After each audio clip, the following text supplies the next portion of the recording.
왜 나이가 들수록 이유 없이 마음이 텅 빈 느낌이 들까요? 겉으로 보면 큰 문제는 없어 보이는데 하루는 무사히 지나가는데 이상하게도 가슴 한가운데가 비어있는 것처럼 느껴질 때가 있습니다. 예전에는 분명 바쁘고 힘들었는데 지금은 그보다 덜 힘든데도 더 허전해진 이유는 무엇일까요? 이 질문은 많은 중년의 마음속에 조용히 자리하고 있습니다. 아무에게도 말하지 않지만 밤이 되면 더 또렷해지는 감정입니다. 부처님은 말씀하셨습니다.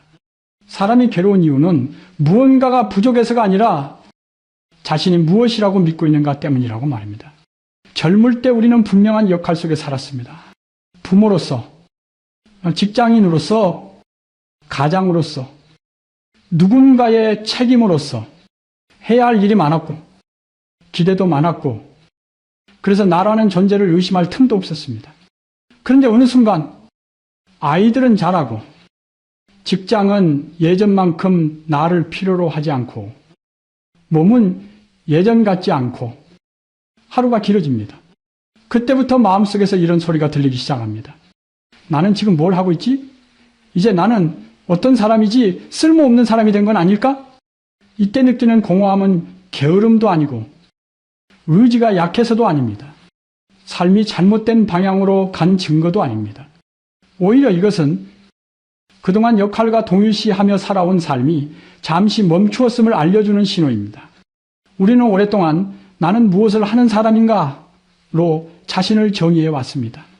일을 하면은 존재가 분명했고 인정받으면 내가 살아있는 것 같았고 필요한 사람이면 안심이 되었습니다. 하지만 이 역할은 언젠가 반드시 변합니다. 부처님께서 말씀하신 무상, 무常, 모든 것은 변한다는 진리는 중년의 삶에서 가장 직접적으로 드러납니다. 문제는 변화 그 자체가 아닙니다. 문제는 변하는 것에 자신을 묶어두었을 때 생깁니다. 사람은 나이가 들수록 무언가를 잃어간다고 느낍니다. 체력, 자리, 영향력, 속도.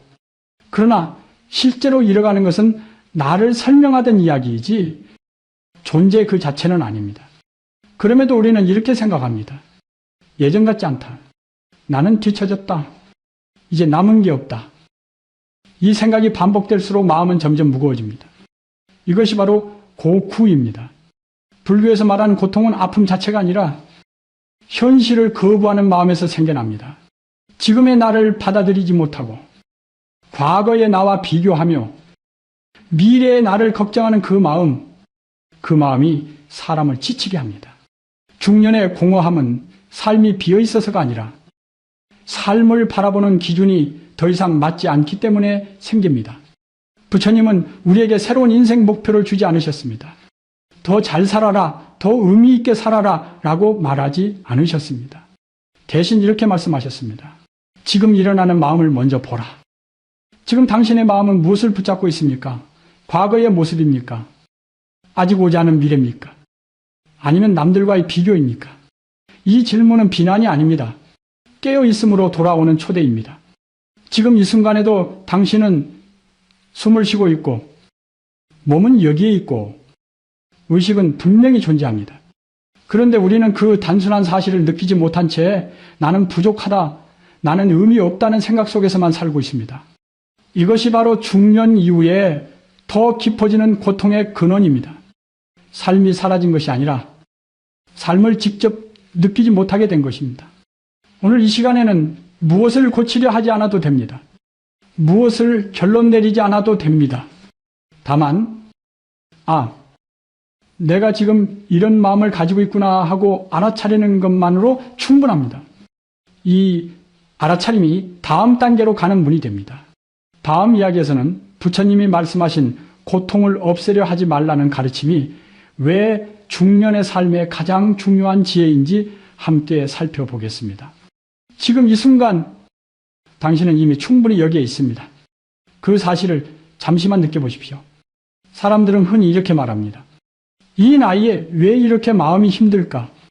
이 정도 살았으면 좀 편해져야 하는 것 아닌가? 남들은 다 괜찮아 보이는데 왜 나만 이럴까? 이 질문 속에는 자신을 향한 실망과 자책이 조용히 섞여 있습니다. 그러나 부처님은 이 지점에서 전혀 다른 방향의 말씀을 하셨습니다. 고통은 잘못이 아니다. 고통은 삶의 실패가 아니다. 불교에서 말하는 구는 피해야 할 오류가 아니라 삶의 본래 성질에 가깝습니다. 우리는 흔히 고통을 이렇게 이해합니다. 문제가 생겼다. 그래서 빨리 없애야 한다. 해결하지 못하면 내가 부족한 것이다. 하지만 부처님은 고통을 제거의 대상으로 보지 않으셨습니다.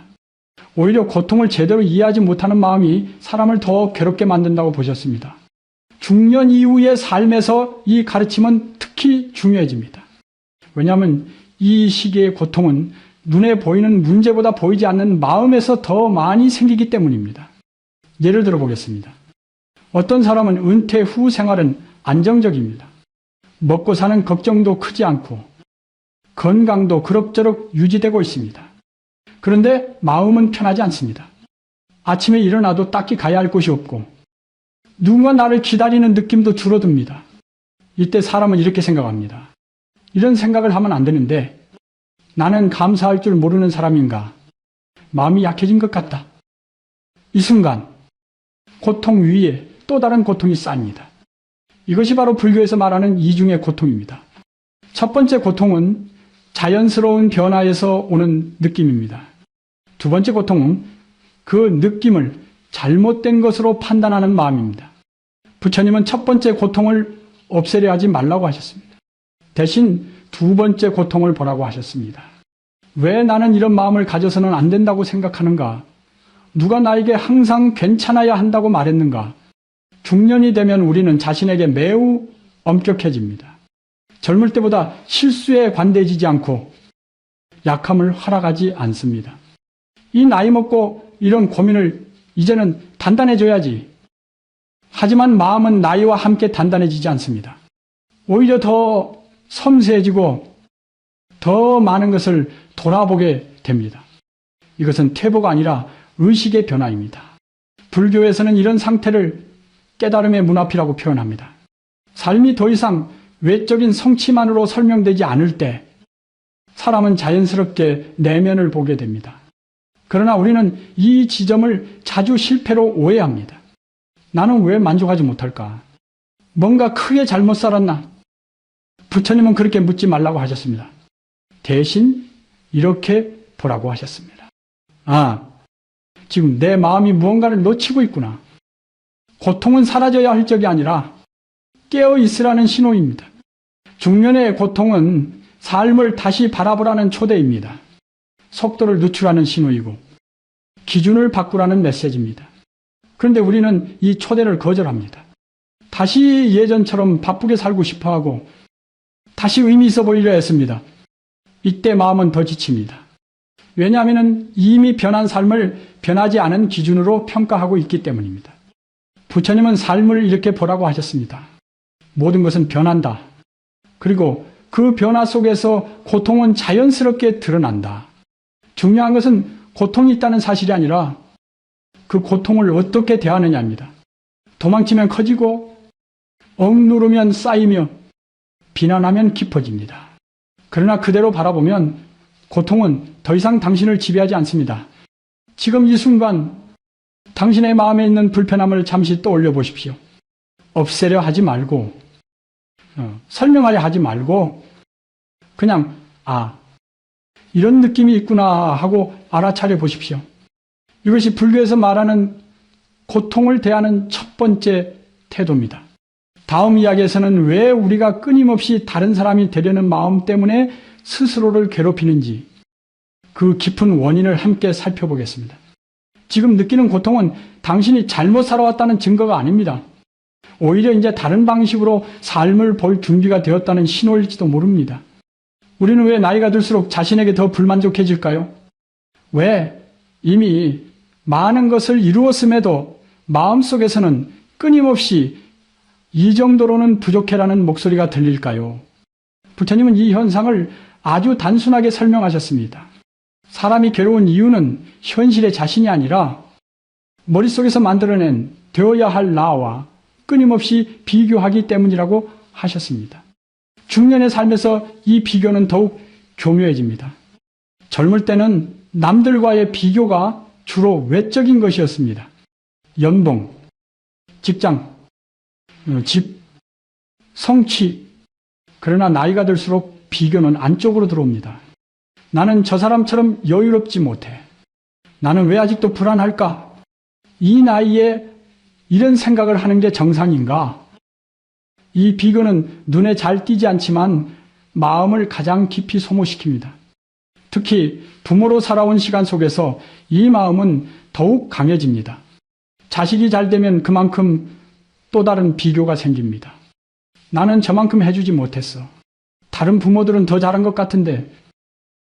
이렇게 우리는 과거의 나, 타인의 삶, 상상 속에 이상적인 나와 끊임없이 자신을 나눕니다. 불교에서는 이 상태를 분별 phân別이라고 합니다. 있는 그대로의 삶을 보지 못하고 항상 기준을 세워 판단하고 나누는 마음입니다. 문제는 이 분별이 멈추지 않는다는 데 있습니다. 하나를 넘기면 또 다른 기준이 생깁니다. 그래서 사람은 어디에 있어도 편안해지지 못합니다. 부처님은 이 마음을 집착지적이라고 부르셨습니다. 무언가를 붙잡는 것이 아니라 이래야 한다는 생각을 붙잡고 놓지 않는 상태입니다. 중년 이후의 집착은 욕심의 형태로 잘 드러나지 않습니다. 오히려 도덕과 책임, 성숙이라는 이름으로 나타납니다. 나는 어른이니까 참아야지. 부모니까 약해지면 안 돼. 이 나이에 흔들리면 안 되지. 이 말들은 겉으로 보면 단단해 보이지만 사실은 자신에게 숨 쉴 틈을 주지 않는 또 다른 형태의 집착입니다. 우리는 스스로에게 허락하지 않습니다. 지치고 싶다는 마음도, 모르겠다는 말도, 쉬고 싶다는 욕구도. 그러면서 마음은 점점 말라갑니다. 불교에서는 이 상태를 자기 자신과 멀어졌다고 표현합니다. 실제로 많은 중년들이 이렇게 말합니다. 예전에 나는 어디 갔을까? 나는 나를 잃어버린 것 같다. 하지만 부처님의 관점에서 보면은 우리는 자신을 잃은 적이 없습니다. 다만 자신을 특정한 모습으로 가두어 왔을 뿐입니다. 나는 이런 사람이야. 나는 이 정도여야 해. 나는 흔들리면 안 돼. 안 돼. 이 이미지가 마음속에 단단히 자리 잡을수록 현실의 나는 계속해서 부족해집니다. 그래서 사람은 항상 다른 사람이 되고 싶어집니다. 조금 더 침착한 사람, 조금 더 현명한 사람, 조금 더 완성된 사람. 하지만 부처님은 이 방향 자체가 괴로움의 길이라고 말씀하셨습니다. 왜냐하면 다른 사람이 되려는 마음에는 지금의 나를 부정하는 힘이 들어있기 때문입니다. 중년의 삶에서 이 부정은 특히 조용하게 작동합니다. 겉으로는 잘 지내는 것처럼 보이지만 속에서는 자신을 인정하지 않습니다. 이때 필요한 것은 더 나은 목표가 아니라 더 깊은 자각입니다. 아, 나는 지금 나를 밀어내고 있구나.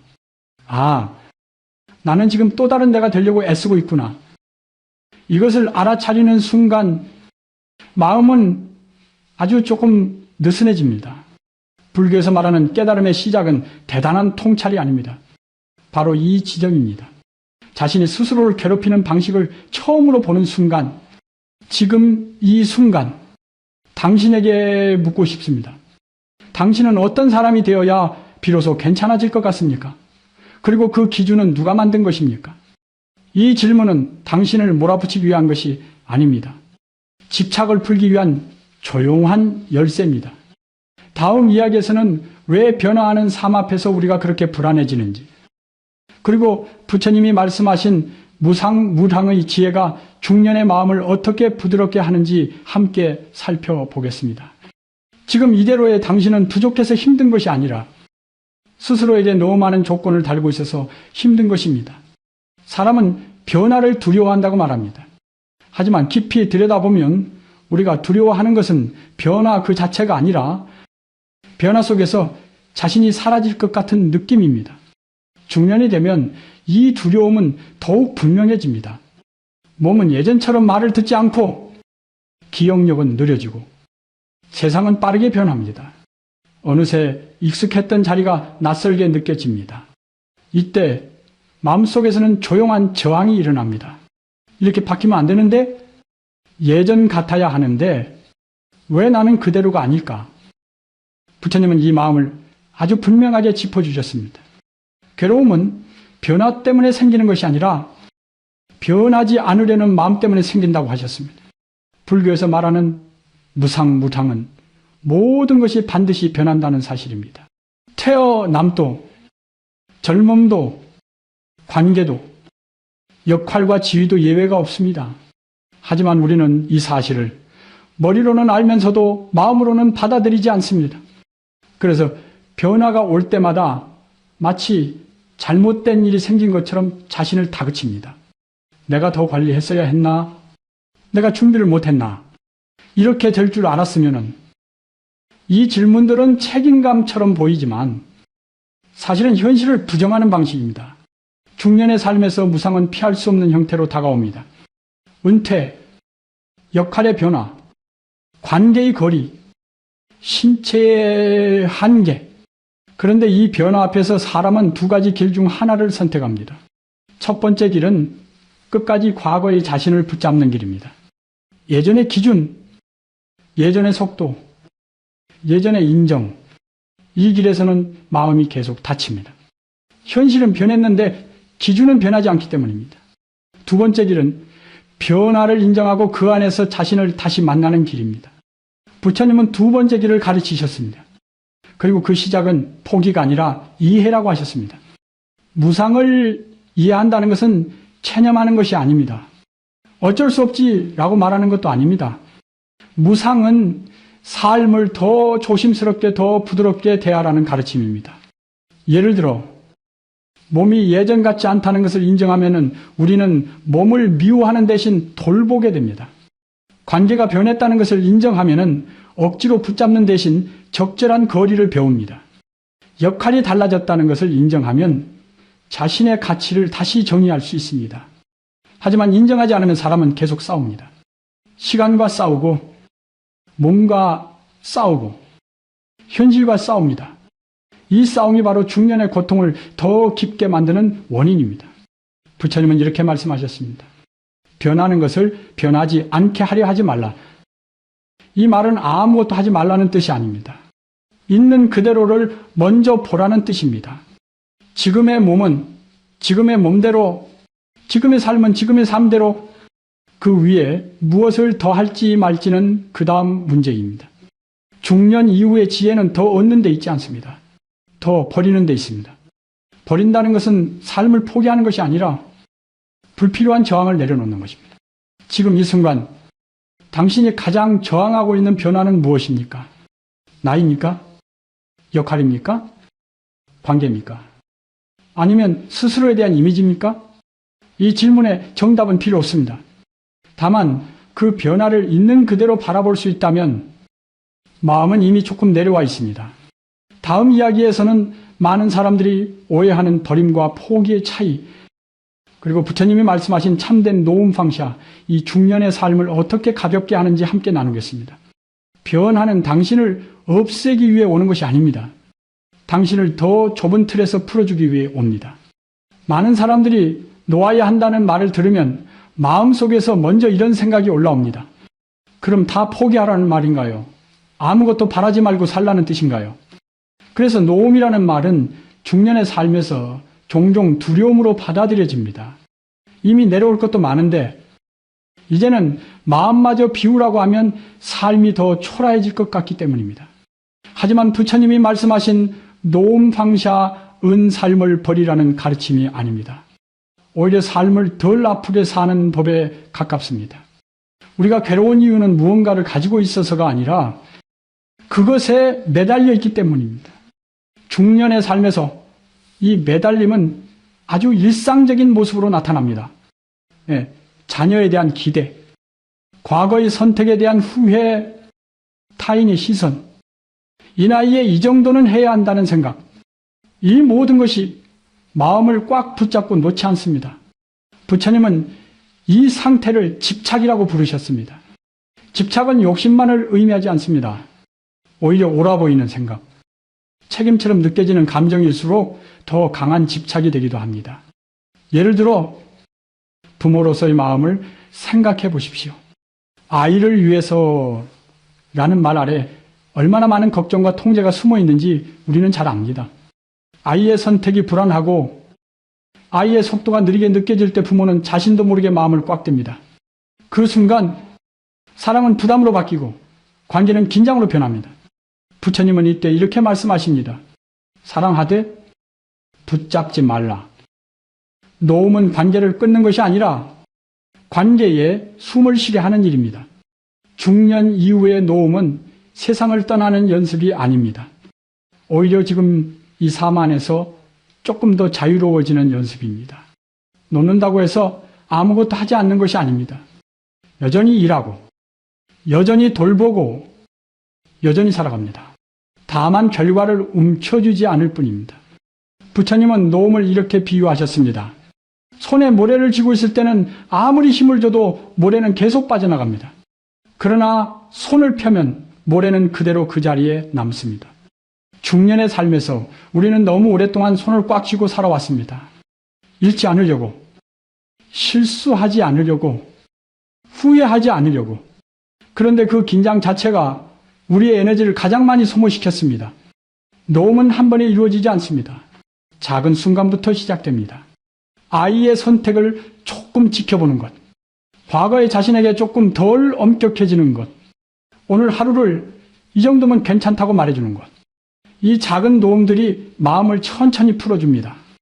부처님은 노움의 결과를 행복이라고 부르지 않으셨습니다. 대신 가벼움이라고 하셨습니다. 가벼우지만 삶은 그대로인데 느낌이 달라집니다. 같은 하루가 조금 덜 무겁고 같은 문제도 조금 덜 날카롭게 느껴집니다. 지금 이 순간 당신이 가장 꽉 쥐고 있는 것은 무엇입니까? 결과입니까? 평가입니까? 책임입니까? 아니면 스스로에 대한 기준입니까? 그것을 완전히 내려놓을 필요는 없습니다. 다만 조금만 느슨하게 해도 충분합니다. 다음 이야기에서는 이 느슨함이 어떻게 지금 이 순간으로 돌아오는 힘, 즉 차분한 깨어있음으로 이어지는지 함께 살펴보겠습니다. 노움은 삶을 잃는 것이 아니라 삶을 다시 느끼게 하는 시작입니다. 우리가 괴로울 때 마음은 거의 언제나 지금 여기에 있지 않습니다. 과거로 가서 이미 끝난 일을 다시 붙잡거나 미래로 가서 아직 오지 않은 일을 미리 걱정합니다.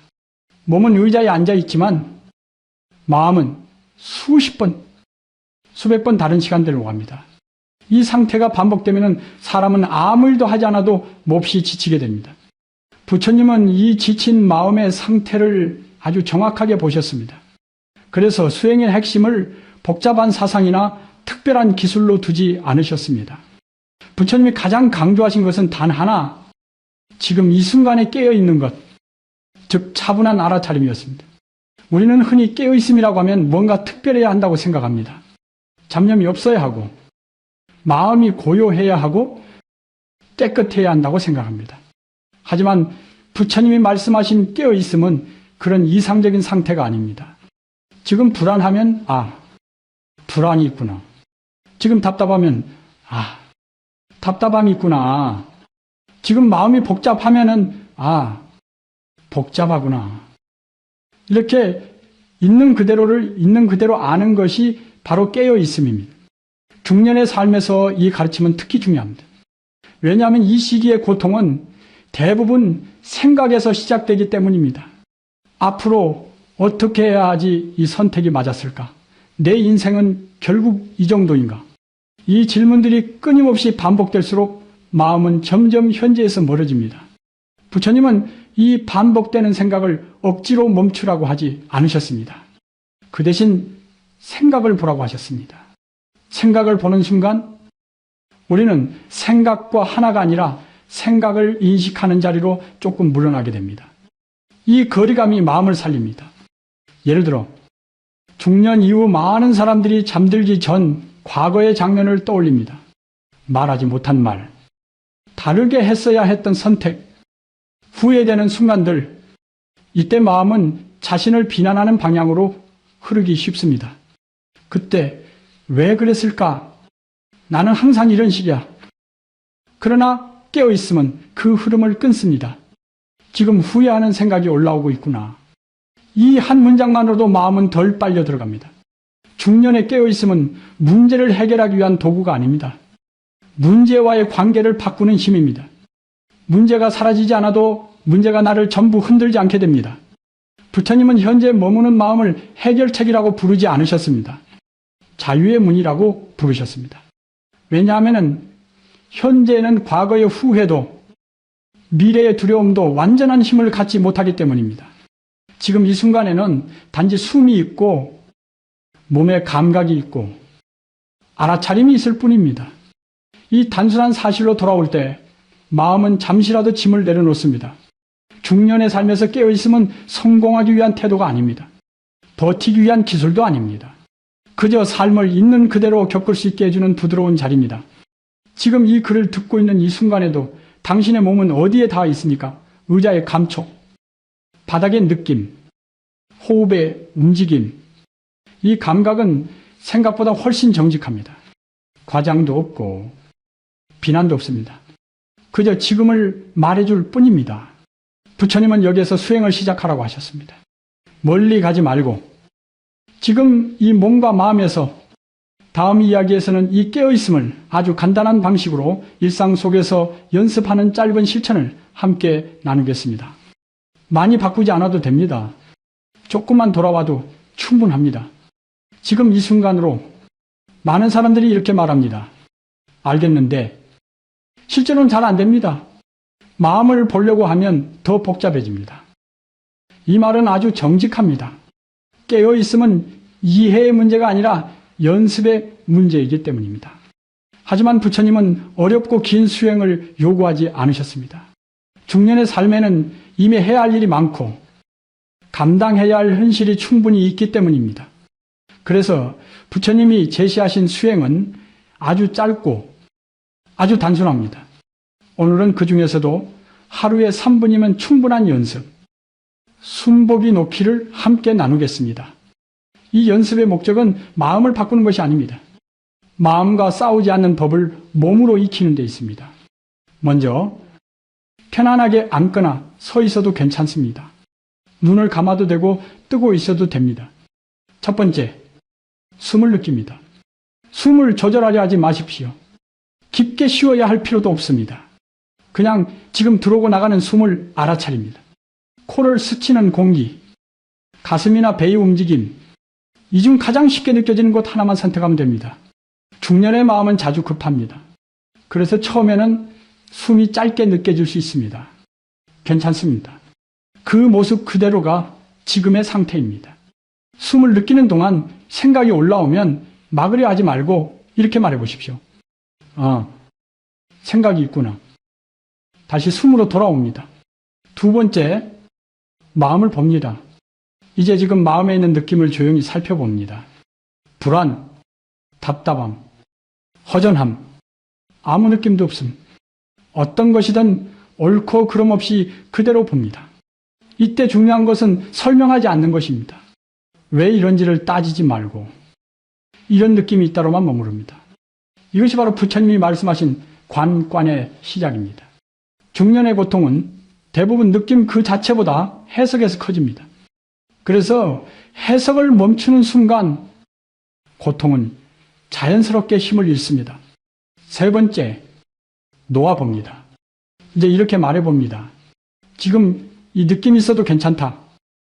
없애겠다는 말도 아니고 계속 붙잡겠다는 말도 아닙니다. 그냥 허락입니다.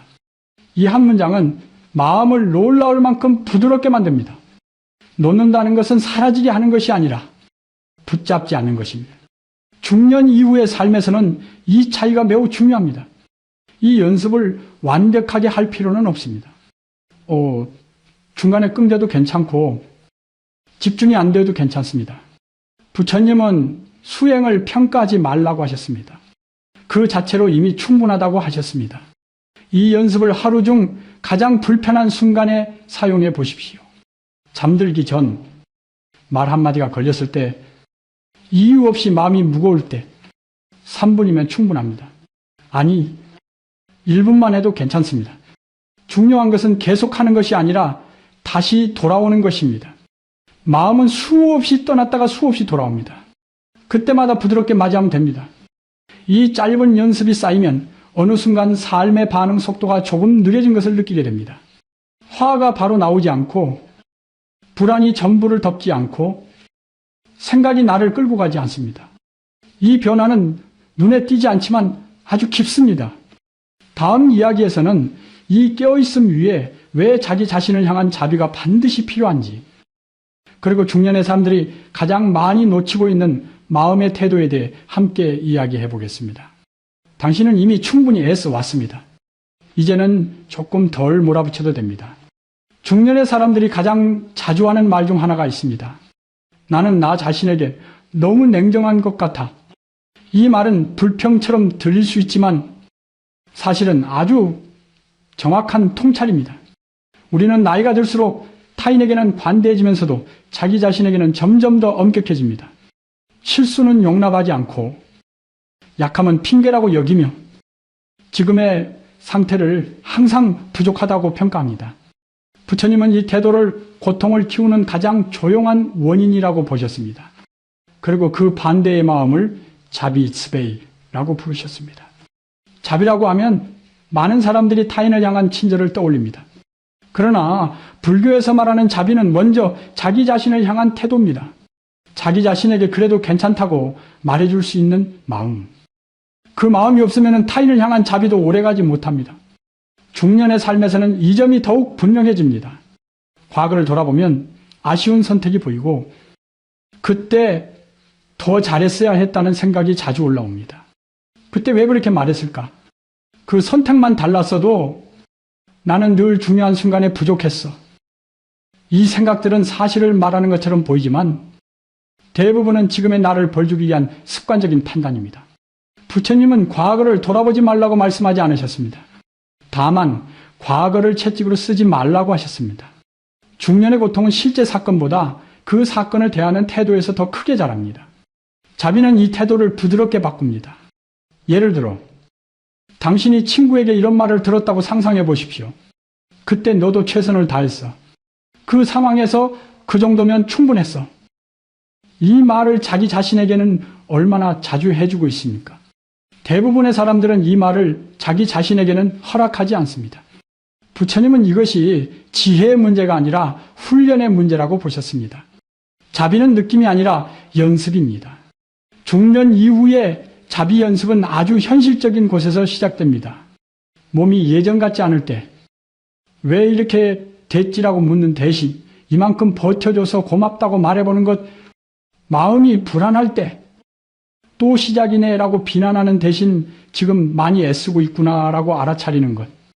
이 말들은 자기 위로처럼 들릴 수 있지만 실제로는 자신을 있는 그대로 인정하는 강한 태도입니다. 부처님은 자비를 약함이라고 보지 않으셨습니다. 오히려 현실을 왜곡하지 않고 정면으로 바라볼 수 있는 용기라고 보셨습니다. 자기 자신을 계속 몰아붙이는 사람은 언뜻 강해 보이지만 마음속에서는 늘 긴장 상태에 놓여 있습니다. 반대로 자기 자신에게 자비로운 사람은 문제를 피하지 않으면서도 문제에 삼켜지지 않습니다. 중년의 삶에서는 이 차이가 아주 크게 드러납니다. 자비가 없는 사람은 작은 일에도 쉽게 지치고 자비가 있는 사람은 같은 상황에서도 조금 더 오래 버팁니다. 지금 이 순간 당신이 가장 자주 스스로에게 하는 말은 무엇입니까? 그 말이 당신의 자녀나 친한 친구에게 하는 말이라면 그 관계는 어떻게 느껴질까요? 이 질문은 자신을 비난하기 위한 것이 아닙니다. 자비가 필요한 지점을 조용히 비춰주는 등불입니다. 다음 이야기에서는 많은 사람들이 두려워하는 혼자 사는 삶, 그리고 부처님의 가르침 속에서 혼자 있음이 어떻게 전혀 다른 의미로 바뀌는지 함께 살펴보겠습니다. 혼자라는 사실이 당신을 약하게 만드는 것이 아니라 자기 자신과 정직해질 수 있는 기회가 될 수 있다는 이야기를 나누게 될 것입니다. 많은 사람들이 중년 이후에 가장 두려워하는 말이 있습니다. 앞으로는 혼자일지도 모른다. 이 말 속에는 외로움에 대한 두려움만이 아니라 버려질지도 모른다는 불안, 쓸모없어질지도 모른다는 공포가 함께 섞여 있습니다. 그래서 사람들은 혼자 있는 시간을 되도록 피하려 합니다. 일정을 만들고 사람을 만나고 소음을 채웁니다. 하지만 부처님은 혼자 있음 자체를 문제라고 보지 않으셨습니다. 오히려 사람을 가장 괴롭게 하는 것은 혼자 있는 상태가 아니라 자기 자신과 함께 있지 못하는 마음이라고 보셨습니다. 중년이 되면 사람들은 자주 이렇게 말합니다. 가족과 함께 있어도 외롭다. 사람들 속에 있어도 마음이 비어 있다. 이 말은 아주 중요한 사실을 보여줍니다. 외로움은 물리적인 상태가 아니라 심리적인 상태라는 점입니다.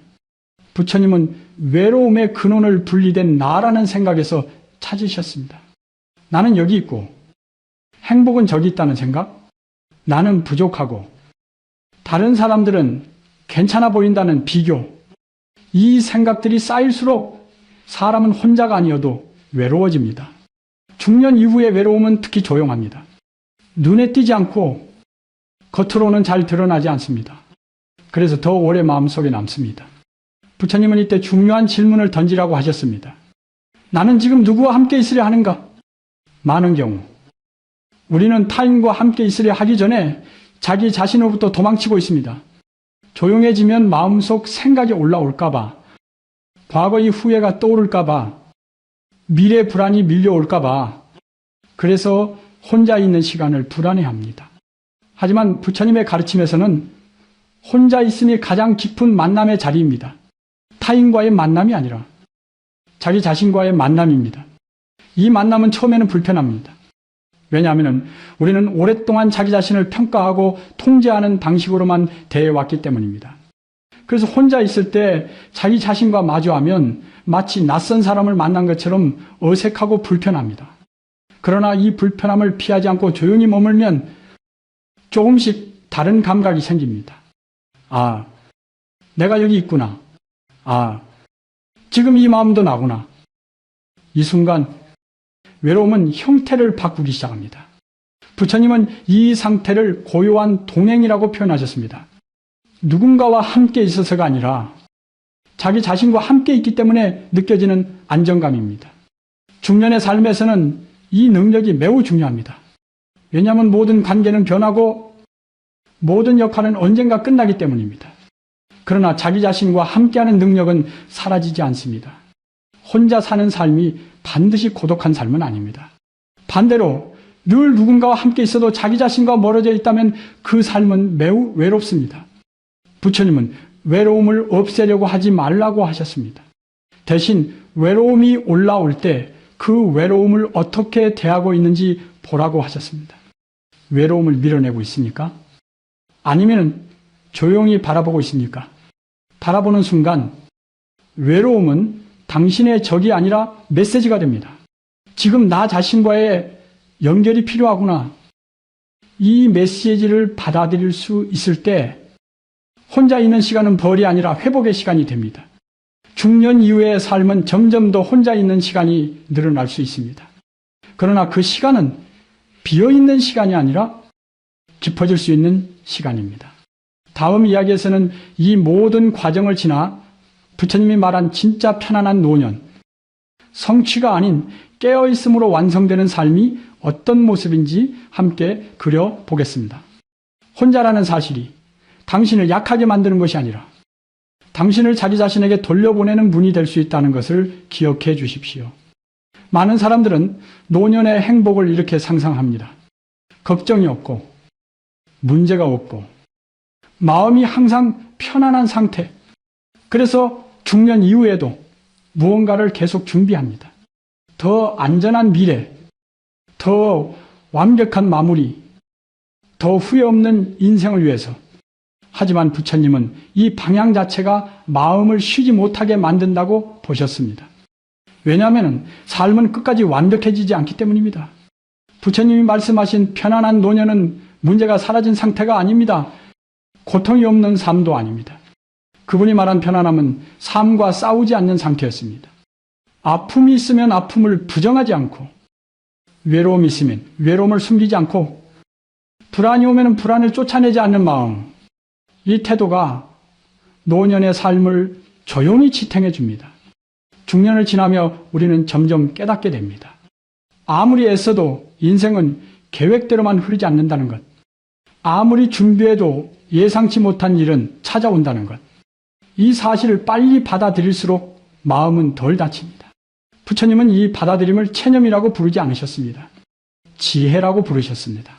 지혜란 현실을 미화하지도 부정하지도 않는 능력입니다. 노년의 지혜는 더 많은 것을 아는 데 있지 않습니다. 더 많은 것을 증명하는 데도 없습니다. 그저 지금의 삶을 있는 그대로 살아낼 수 있는 힘입니다. 아침에 눈을 뜨면 몸이 조금 무거울 수 있습니다. 마음이 가볍지 않을 수도 있습니다. 하루가 길게 느껴질 수도 있습니다. 그럼에도 그래, 오늘은 이런 하루구나 라고 말할 수 있다면 그 하루는 이미 충분히 안정되어 있습니다. 부처님은 이 상태를 깨어있음 속에 평범함이라고 하셨습니다.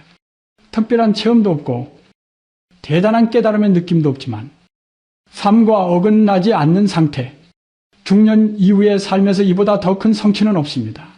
많은 사람들이 노년에 대해 이렇게 묻습니다. 이제 무엇을 해야 하나요? 아직 뭘 더 해야 의미가 있지 않을까요? 부처님은 이 질문을 조용히 내려놓으라고 하셨습니다. 대신 이렇게 살아보라고 하셨습니다. 지금 하고 있는 일을 조금 더 깨어서 하라. 밥을 먹을 때는 먹고 있다는 것을 알고, 걸을 때는 걷고 있다는 것을 알고, 쉴 때는 쉬고 있다는 것을 아는 삶. 이 단순함이 노년의 삶을 가장 단단하게 만듭니다. 성공하지 않아도 괜찮고, 눈에 띄지 않아도 괜찮고, 누군가의 기준에 맞지 않아도 괜찮습니다. 부처님은 우리 모두가 이미 충분히 살고 있다고 말씀하셨습니다. 중년을 지나 노년으로 향하는 이 길은 무언가를 증명하는 길이 아니라 불필요한 짐을 하나씩 내려놓는 길입니다. 지금까지의 삶이 완벽하지 않아서도 괜찮습니다. 후회가 남아있어도 괜찮습니다. 그 모든 것을 안고도 지금 숨 쉬고 있다면 그것으로 충분합니다. 부처님이 전한 마지막 지혜는 아주 단순합니다. 지금 이 자리에서, 지금 이 모습으로 이미 괜찮다. 이 말을 누군가에게서 듣는 것이 아니라 스스로에게 조용히 건네줄 수 있을 때 노년의 삶은 그 자체로 편안한 길이 됩니다. 이 긴 이야기를 여기까지 함께 해 주셔서 고맙습니다. 지금 이 순간 당신의 삶은 이미 너무 늦지도 부족하지도 않습니다. 그저 지금 여기서 한 걸음 숨을 쉬면 됩니다.